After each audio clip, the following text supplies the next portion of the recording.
Welcome to టీసెట్. So ఈ వీడియోలో మనం ఇంటర్నేషనల్ రిలేషన్స్లో భాగమైనటువంటి యూనిట్ 2 ఇండియా ఏషియా రిలేషన్స్లో టాపిక్ అయినటువంటి ఇండియా సౌదీ అరేబియా గురించి డిస్కస్ చేసుకోబోతూ ఉన్నాం. సో చూద్దాం ఇక్కడ ఇండియాకి సౌదీ అరేబియాకి ఏ విధంగా సంబంధాలు అనేటువంటివి ఉన్నాయనేటువంటి అంశాన్ని ప్రతి ఒక్క అంశాన్ని కూడా మనం కవర్ చేద్దాం. సో ముందుగా మ్యాప్ చూసుకున్నట్లయితే ఈ సౌదీ అరేబియా అనేటువంటి ప్రాంతం ఇక్కడ ఈ ప్లేస్లో ఉంటుంది. భారతదేశం ఏమో ఈ ప్లేస్లో ఉండటం జరుగుతుంది.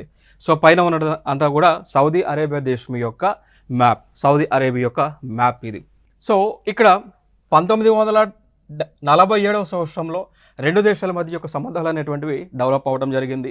దాని తర్వాత 2006లో 2006 సంవత్సరంలో సౌదీ అరేబియా దేశానికి చెందినటువంటి ఆ దేశం యొక్క రాజు అబ్దుల్లా గారు భారతదేశానికి రావడం జరిగింది. భారతదేశంలో ఉన్నటువంటి ఢిల్లీ ప్రాంతానికి ఆయన విజిట్కి వచ్చారు. విజిట్కి వచ్చిన తర్వాత ఢిల్లీ డిక్లరేషన్ అనేటువంటి ఒక ఒప్పందాన్ని అయితే చేసుకోవడం జరిగింది అండి. సో 2006లో వచ్చారు. దాని తర్వాత 2010లో అప్పటికి ప్రైమ్ మినిస్టర్గా ఉన్నటువంటి వ్యక్తి ప్రధాని మన్మోహన్ సింగ్ గారు అదే దేశానికి, సౌదీ అరేబియా దేశానికి వెళ్ళటం జరిగింది. వెళ్ళి ఆయన రియాద్ అనేటువంటి ఒక ప్లేస్లోకి విజిట్కి వెళ్ళారు. అక్కడ వెళ్ళిన తర్వాత అక్కడ ఆ దేశ రాజుతో అగ్రిమెంట్ చేసుకున్నారు. దాన్నే మనం పిలుస్తూ ఉంటాం రియాద్ డిక్లరేషన్ అని పిలుస్తూ ఉంటామండి. ఓకేనా? సో 2006లో ఆ దేశ రాజు మన ఇండియాకు వచ్చినప్పుడు ఢిల్లీ డిక్లరేషన్ చేసుకున్నాం. మన దేశం నుంచి పిఎం ఆ దేశానికి వెళ్ళినప్పుడు రియాద్ డిక్లరేషన్ చేసుకున్నాం. సో పైనేమో 2006లో, కిందేమో 2010లో డిక్లరేషన్ అనేటువంటిది చేసుకోవడం జరిగింది. మరి వీడి యొక్క ముఖ్య ఉద్దేశం ఏంటి? ఏ డిక్లరేషన్ అయినా కానీ, ఏ ఒప్పందమైనా కానీ వాటి యొక్క ముఖ్యమైనటువంటి లక్షణం ఏంటి అంటే ఎకనామిక్ టైస్ ఎక్కువగా కనిపిస్తూ ఉంటాయి. ఎకనామిక్ టైస్ సో ఆర్థిక పరమైనటువంటి అంశాలకు సంబంధించి ఒప్పందాలు చేసుకుంటారు. మిలిటరీ పరంగా ఈ యొక్క ఒప్పందాలు అనేటువంటివి చేసుకుంటారు, సైనిక విన్యాసాలు, సైనిక అంశాలపైన. దాని తర్వాత చూసుకున్నట్లయితే టెక్నాలజీ అప్గ్రేడేషన్ పైన ఈ యొక్క ఒప్పందాలు అనేటువంటివి చేసుకుంటూ ఉంటారండి. దాని తర్వాత మనం మాట్లాడుకోవాల్సి వస్తే 2019లో అక్టోబర్ 28 నుంచి 29 వరకు రియాద్లో పర్యటించినటువంటి మోడీ అండి. సో 2019 అక్టోబర్ 28 నుంచి 29 వరకు సౌదీ అరేబియాకి వెళ్ళినటువంటి భారతదేశ ప్రధానమంత్రి గారు. సో వెళ్ళి అక్కడ ఆయన కొన్ని అగ్రిమెంట్స్ కూడా చేసుకోవడం జరిగింది. ఇంకా అదేవిధంగా విజన్ 2030 గైడ్లైన్స్. సో విజన్ 2030కి సంబంధించి గైడ్లైన్స్ ఏవైతే ఉన్నాయో దాని కింద ఆయన సౌదీ అరేబియాతో అగ్రిమెంట్ చేసుకున్నారు.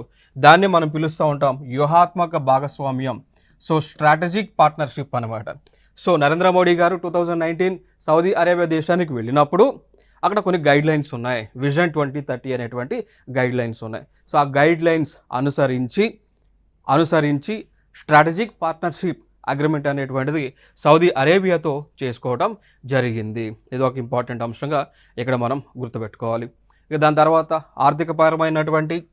ఆర్థికపరమైనటువంటి వాణిజ్యమైనటువంటి సంబంధాల గురించి మనం మాట్లాడుకోవాల్సి వస్తే ఇక్కడ సౌదీ అరేబియాకు భారత్ రెండవ అతిపెద్ద వాణిజ్య భాగస్వామిగా ఉంది అండి.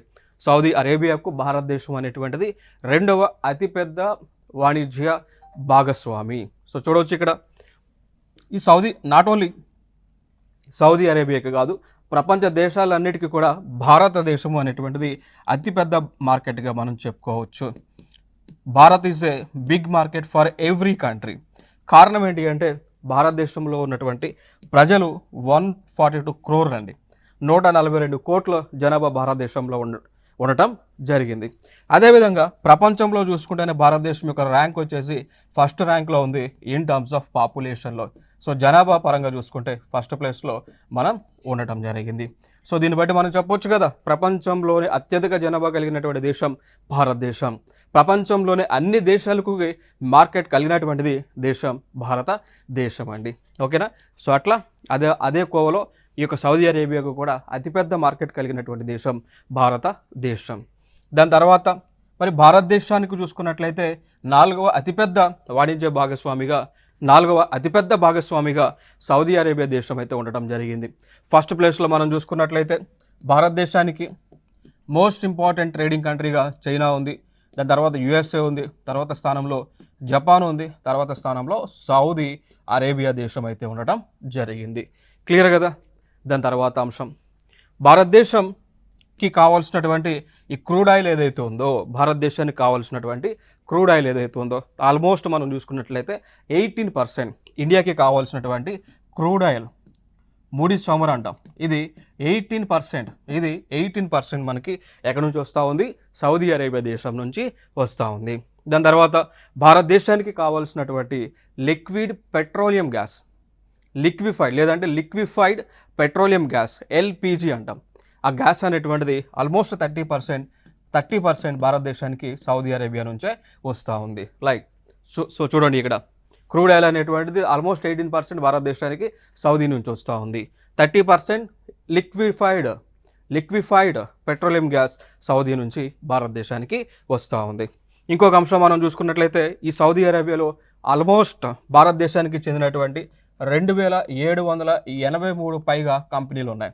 ఇండియాకి సంబంధించినటువంటి కంపెనీలు 2783 పైగా సౌదీ అరేబియాలో ఉండటం జరిగింది. ఇంకొక అంశం మనం మాట్లాడుకోవాల్సి వస్తే ఈ సాంస్కృతిక పరంగా మనం మాట్లాడుకోవాల్సి వస్తే సాంస్కృతిక సంబంధాలకు సంబంధించి చూస్తే 2018 ఫిబ్రవరి 7 నుంచి 28 వరకు 2018 సంవత్సరంలో ఫిబ్రవరి 7 నుంచి 28 వరకు ఒక ఫెస్టివల్ జరిగింది, సాంస్కృతిక ఫెస్టివల్ జరిగింది. దాని పేరే Saudi national festival of heritage and culture. Saudi national festival of heritage and culture జరిగినటువంటి ప్లేస్ కూడా సౌదీ అరేబియాలో, అక్కడ ఉన్నటువంటి ప్లేస్ జనాద్రి అనేటువంటి ఒక ప్లేస్లో. దానికి ఆ ఈవెంట్కి భారతదేశం తరపున భారతదేశం గౌరవ అతిథిగా పాల్గొనటం జరిగింది. ఇంకా తర్వాత ఇంకొక అంశం మనం మాట్లాడుకోవాల్సి వస్తే yoga was announced as a sports activity in November 2017. So భారతదేశానికి చెందినటువంటి యోగా ఏదైతే ఉందో ఆ యోగాని ఆ దేశంలో ఒక క్రీడగా గుర్తిస్తూ ఉన్నారు. ఇది ఒక ఇంపార్టెంట్ అంశంగా మనం చెప్పుకోవచ్చు. యోగా ఆసనాలు అనేటువంటివి భారతదేశానికి చెందినటువంటివే. ఓకే, సో దీనిని ఆ దేశంలో ఇంట్రడ్యూస్ చేశారు ఒక స్పోర్ట్స్ యాక్టివిటీగా. నెక్స్ట్ అంశంగా చూసుకుంటే డిఫెన్స్ పార్ట్నర్షిప్స్ మనం చూసుకున్నట్లయితే రెండు దేశాల మధ్య ఆల్ హింద్ అనేటువంటి ఒక డిఫెన్స్ ఎక్సర్సైజ్ జరుగుతూ ఉంది, వెరీ ఇంపార్టెంట్. దీన్ని రీసెంట్గా జరిగినటువంటి యూపీఎస్సి ప్రిలిమ్స్లో అడిగారు. దాంతోపాటు టీజీపీఎస్సి నిర్వహించినటువంటి గ్రూప్ 1 ఎగ్జామ్లో కూడా అడగడం జరిగింది. సో ఆల్ హింద్ అనేటువంటి విన్యాసం ఏ రెండు దేశాల మధ్య జరుగుతుంది అని చెప్పేసి టీజీపీఎస్సి గ్రూప్ 1లో కూడా అడిగారు, అదేవిధంగా యూపీఎస్సి ప్రిలిమ్స్లో కూడా అడగటం జరిగింది. మరి ఆన్సర్ ఏంటండి, ఆల్ హింద్ ఆల్ మహద్ అనేటువంటిది ఇండియా సౌదీ అరేబియా మధ్య జరుగుతున్నటువంటి ఒక సైనిక విన్యాసం.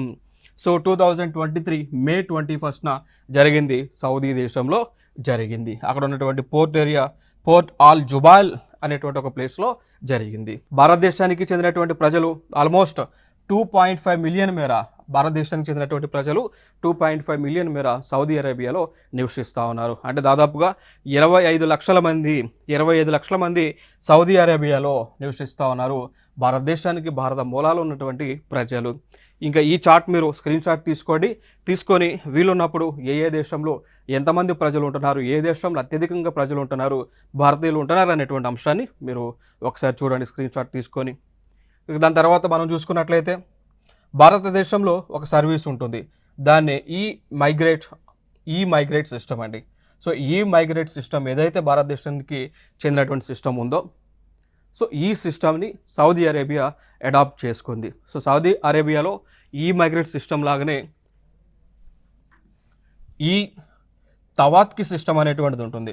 సౌదీ అరేబియాలో ఈ మైగ్రేట్ సిస్టమ్ లాగానే ఈ తవాత్కి సిస్టమ్ అనేటువంటిది ఉంటుంది. ఈ రెండు సిస్టంలో కూడా దేనికి సంబంధించింది అంటే ప్రజలు ఎవరెవరు అంటే దేశాన్ని ఎప్పుడు విడిచి వెళ్తున్నారు, ఎప్పుడు వస్తున్నారు అనేటువంటి కంప్లీట్ డేటాబేస్ అయితే దీనిలో ఉంటా ఉంది. సో రెండు డేటాబేస్ని ఇంటిగ్రేట్ చేయడం ద్వారా కలిగేటువంటి బెనిఫిట్స్ ఏంటి అంటే ఎవరైతే సౌదీ వెళ్ళాలనుకుంటున్నారో వారికి వెంటనే వీసా వస్తుంది, ఎవరైతే సౌదీ నుంచి ఇండియాకి రావాలనుకుంటున్నారో వారికి వెంటనే వీసా అనేటువంటిది వస్తుందన్నమాట. సో ఈ ప్రాసెస్ అయితే ఇదొక ప్రాసెస్ అయితే రీసెంట్గా కంప్లీట్ చేయడం జరిగింది. ఇక దాని తర్వాత ఆపరేషన్ కావేరీకి, సో ఆపరేషన్ కావేరీ భారత సైన్యం నిర్వహించినటువంటి ఆపరేషన్.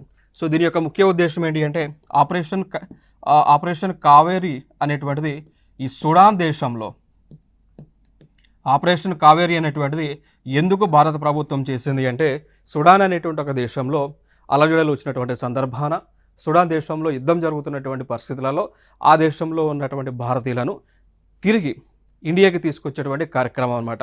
సో ఆపరేషన్ కావేరీ దేనికి సంబంధించింది అండి, సుడాన్లో చిక్కుపోయినటువంటి భారతీయులను తిరిగి సురక్షితంగా మన భారతదేశానికి తీసుకొచ్చినటువంటి కార్యక్రమం. సో మరి దీనిలో సౌదీ అరేబియా చేసినటువంటి పాత్ర ఏంటి, ఇక్కడ చూడండి.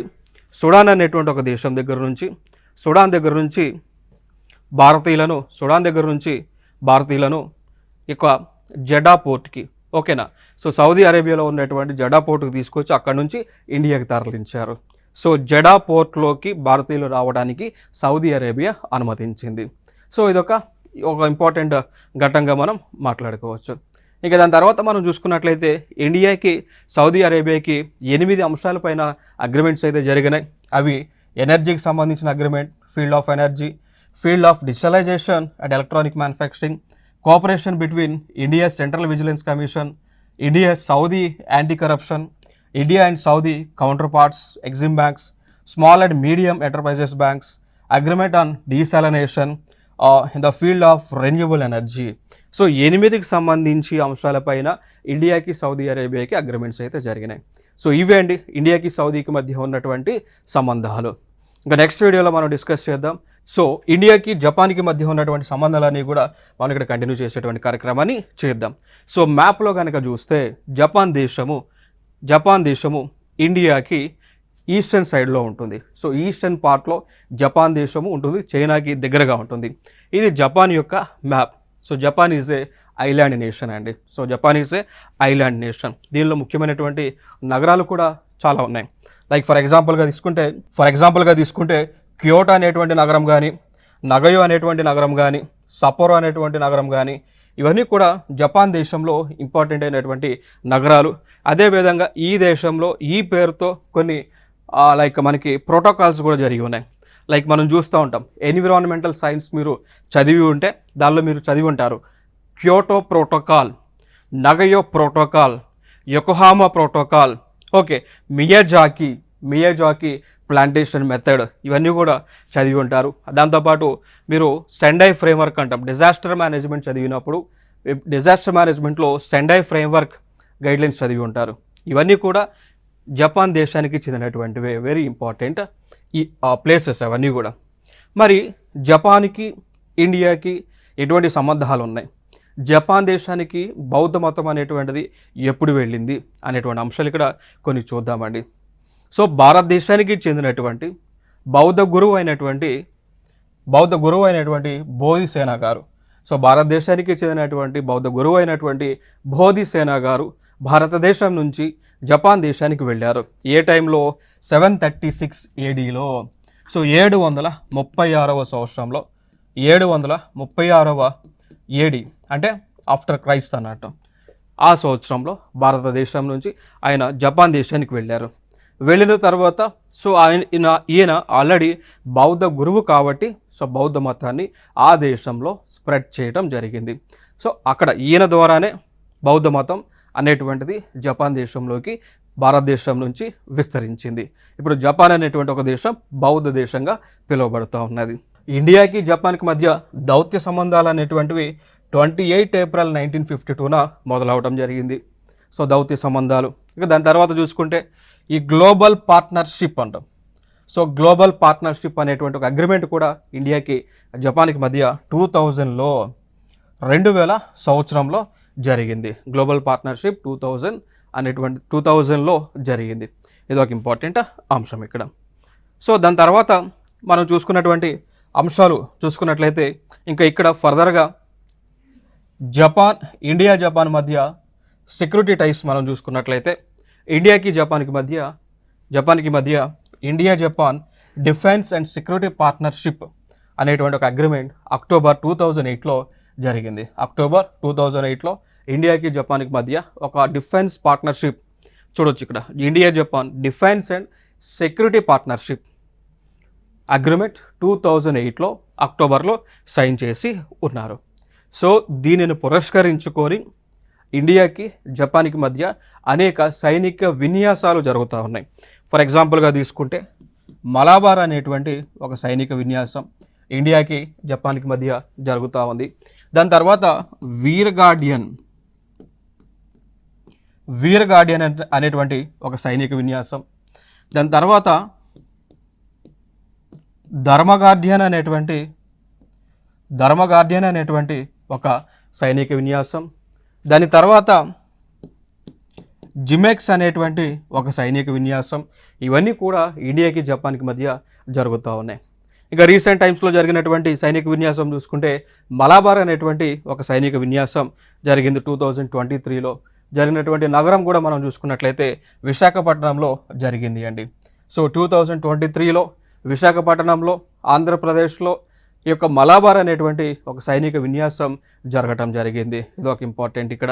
ఓకే, మరి ఈ మలబార్లో పాల్గొన్నటువంటి దేశాలు ఏవేవి ఉన్నాయో అవి కూడా మనం తెలుసుకోవాల్సినటువంటి నీడ్ అయితే ఉంటుంది. సో ఖచ్చితంగా భారతదేశం అయితే ఉంటుంది. దాని తర్వాత జపాన్ అనేటువంటి ఇంకొక దేశం ఉంటుంది. దాని తర్వాత యుఎస్ఏ అనేటువంటి ఒక దేశం ఉంటుంది. దానితో పాటు 4వ దేశంగా ఆస్ట్రేలియా అనేటువంటి దేశం కూడా ఉంది. సో టోటల్గా 4 కంట్రీస్ అయితే మలబార్ విన్యాసంలో పాల్గొనటం జరిగింది. సో 2023లో జరిగింది. ఎక్కడ జరిగింది? 2023లో ఎక్కడ జరిగింది? విశాఖపట్నంలో జరిగింది. ఓకే, సో దాని తర్వాత మనం చూసుకుంటే ఇక రీసెంట్ టైమ్స్లో 2024లో కూడా 2024 సంవత్సరంలో కూడా ఈ మలబార్ విన్యాసం అనేటువంటిది జరగబోతూ ఉంది. సో జరగబోతూ ఉంది ఇక్కడ విశాఖపట్నంలో. సో విశాఖపట్నంలో జరగబోతూ ఉంది. సో 2023 సైనిక విన్యాసం మలబార్ విశాఖపట్నంలోనే, 2024 కూడా విశాఖపట్నంలోనే జరగబోతూ ఉంది. చూడవచ్చు డేట్స్ చూస్తే 8-18 అక్టోబర్ మధ్య, 8 తేదీ అక్టోబర్ నుంచి 18 అక్టోబర్ మధ్య జరగబోతూ ఉంది ఈ యొక్క సైనిక విన్యాసాలు. మలబార్ అనేటువంటి పేరుతో అది 28వది. ఓకే, సో దాని తర్వాత మనం చూసుకున్నట్లయితే ఇంకొక అంశం ధర్మగార్డియన్ అండి. ఇంకొక అంశం ధర్మగార్డియన్. ఇది 5వ విన్యాసం ధర్మగార్డియన్. మరి ఎక్కడ రాజస్థాన్లో ఎప్పుడు 25 ఫిబ్రవరి నుంచి మొదలుకొని 9th మార్చ్ 2024 వరకు. ఓకేనా? సో ధర్మగార్డియన్ అనేటువంటి ఒక జాయింట్ ఎక్సర్సైజ్ అనేటువంటిది ఇండియా జపాన్ మధ్య జరిగింది. సో జరిగినటువంటి ప్లేస్ చూసుకుంటే ఇండియాలో ఉన్నటువంటి రాజస్థాన్. మరి జరిగినటువంటి సమయం మనం చూసుకున్నట్లయితే ఫిబ్రవరి నుంచి మార్చ్ 2024 మధ్య. సో డేట్స్ అయితే 25 ఫిబ్రవరి నుంచి 9th మార్చ్ మధ్య. ఇంకా దాని తర్వాత అంశాలు మనం చూసుకున్నట్లయితే ఇంకొక అంశం ఏంటి అంటే ఇది ఆల్రెడీ ఇది ఒక ప్రీవియస్ ఇయర్ క్వశ్చన్ అండి. ప్రీవియస్ ఇయర్ క్వశ్చన్ ఏంటి ఆ క్వశ్చన్ అంటే క్వశ్చన్ అడిగారు. సో ఏ క్వశ్చన్ అడిగారు అంటే భారతదేశం ఇచ్చేటువంటి పద్మ అవార్డ్స్, భారతదేశం ప్రతిష్టాత్మకంగా ఇచ్చేటువంటి పద్మ అవార్డ్స్ ఏవైతున్నాయో ఈ అవార్డ్స్, పద్మ అవార్డ్స్ ఏవైతున్నాయో పద్మ అవార్డ్స్ ఏ దేశానికి అంటే ఏ దేశ అధ్యక్షుడికి మరణాంతరం ఇచ్చారు అని చెప్పేసి అడిగారు అండి. ఓకేనా? సో పద్మ అవార్డ్స్ అనేటువంటివి ఏ దేశానికి చెందినటువంటి వ్యక్తికి ఇచ్చారు? జపాన్ దేశానికి చెందినటువంటి షింజో అబే అనేటువంటి ఆ టైంలో ప్రైమ్ మినిస్టర్గా ఉన్నటువంటి వ్యక్తికి తన మరణాంతరం ఇచ్చారు అండి. ఇది ఒక previous year question, very important. So ఫైనల్గా గుర్తుపెట్టుకోవాల్సిన అంశం ఏంటి అంటే 2021 సంవత్సరంలో పద్మ విభూషణ్ అనేటువంటి ఒక అవార్డు, భారతదేశం ఇచ్చేటువంటి ప్రతిష్టాత్మకమైనటువంటి అవార్డుని జపాన్ దేశంకి చెందినటువంటి ఆ దేశం యొక్క మాజీ ప్రధానమంత్రికి తన మరణాంతరం ఇచ్చారు. ఆయన పేరే షింజో అబే. సో యాక్చువల్గా ఆ టైంలో ఈయన ఎలక్షన్ క్యాంపెయిన్కి వెళ్ళారండి. షింజో అబే గారు అప్పటి వరకు ప్రైమ్ మినిస్టర్గా చేశారు. దాని తర్వాత నెక్స్ట్ ఎన్నికలలో ఎలక్షన్ క్యాంపెయిన్కి వెళ్ళినప్పుడు ఆ దేశంలో ఉన్నటువంటి తీవ్రవాద ముఖ ఈయనని కాల్చి చంపడం జరిగింది. ఓకేనా? సో ఈయన పిఎంగా ఉన్నటువంటి సమయం అంతా కూడా ఈయన భారతదేశానికి ఎన్నో విధాలుగా సహాయపడడం జరిగింది. ఓకేనా, భారతదేశానికి కావాల్సినటువంటి టెక్నాలజీ ట్రాన్స్ఫర్ కానీ న్యూక్లియర్ మెటీరియల్ టెక్నాలజీని కానీ ఈయన ట్రాన్స్ఫర్ చేయడం జరిగింది భారతదేశానికి. ఇది ఇంపార్టెంట్ అనమాట. సో ఇప్పుడు వరకు మనం జపాన్, ఇండియాకి జపాన్కి మధ్య ఉన్నటువంటి సంబంధాలను మనం డిస్కస్ చేయడం జరిగింది. అదేవిధంగా ఇండియాకి సౌత్ కొరియాకి మధ్య ఉన్నటువంటి సంబంధాలను మనం డిస్కస్ చేసుకోబోతూ ఉన్నాం. Let us start. సో చూసుకున్నట్లయితే ఇండియాకి సౌత్ కొరియాకి మధ్య ఉన్నటువంటి సంబంధాలు. సో ఇక్కడ మ్యాప్లో మనం చూసుకుంటే కొరియా ఈ ప్రాంతం అంతా కూడా మీరు చూడవచ్చు, ఇక్కడ మీకు కనిపిస్తూ ఉంది. ఇక్కడ ఈ ప్రాంతం అంతా కూడా గతంలో కొరియా కింద ఉండేటువంటిది. సో గతంలో ఈ ప్రాంతం అంతా కూడా కొరియా కింద ఉండేది. బట్ కొన్ని పరిస్థితుల కారణంగా, సో కొరియాగా ఉన్నటువంటి ప్రాంతం కొన్ని పరిస్థితుల కారణంగా 2 దేశాలుగా విభజన అవ్వటం జరిగింది. సో నార్త్ సైడ్లో ఉన్నటువంటి ప్రాంతం ఏమో నార్త్ కొరియాగా, అదేవిధంగా సౌత్లో ఉన్నటువంటి ప్రాంతం ఏమో సౌత్ కొరియాగా విభజన జరగడం జరిగింది. ఇంకొక అంశం ఏంటి అంటే ఇక్కడ మనం గుర్తుపెట్టుకోవాల్సినటువంటి అంశం, ఈ 2 దేశాలని విభజన చేస్తున్నటువంటి బౌండరీ లైన్ పేరేంటి, వెరీ ఇంపార్టెంట్. సో నార్త్ కొరియాని సౌత్ కొరియాని విభజన చేస్తున్నటువంటి ఈ బౌండరీ లైన్ ఏదైతే ఉందో దాని పేరే 38th ప్యారలల్ లైన్గా మనం గుర్తుపెట్టుకోవాలి. So 38th parallel line is a line which divides Korea into 2 countries. One is north Korea and the second one is south Korea. So ఇక్కడ నార్త్ కొరియాకి క్యాపిటల్గా ప్యాంగ్యాంగ్ అనేటువంటి నార్త్ కొరియాకి క్యాపిటల్గా ఉంది. సౌత్ కొరియాకి క్యాపిటల్గా సియోల్ అనేటువంటి ఒక ప్రాంతం క్యాపిటల్గా ఉంది. దాని తర్వాత మనం చూసుకున్నట్లయితే అసలు ఇక్కడ ఈ సౌత్ కొరియాకి ఇండియాకి ఒక రిలేషన్షిప్ అనేటువంటిది ఉంది. ఏ రిలేషన్షిప్ అనేటువంటిది 2 దేశాల మధ్య ఉంది అంటే భారతదేశానికి చెందినటువంటి ప్రిన్సెస్ అయినటువంటి సూర్యరత్న. సో ఈవిడ అయోధ్య ప్రాంతానికి, సో ప్రస్తుతం ఉన్నటువంటి యూపీ ఏదైతే ఉందో, సో యూపీలో ఉన్నటువంటి అయోధ్య ప్రాంతానికి చెందినటువంటి ప్రిన్సెస్ సూర్యరత్న గారు. సో ఈ సూర్యరత్న గారు కొరియా దేశానికి చెందినటువంటి ఆ రాజుని పెళ్లి చేసుకోవడం జరిగింది.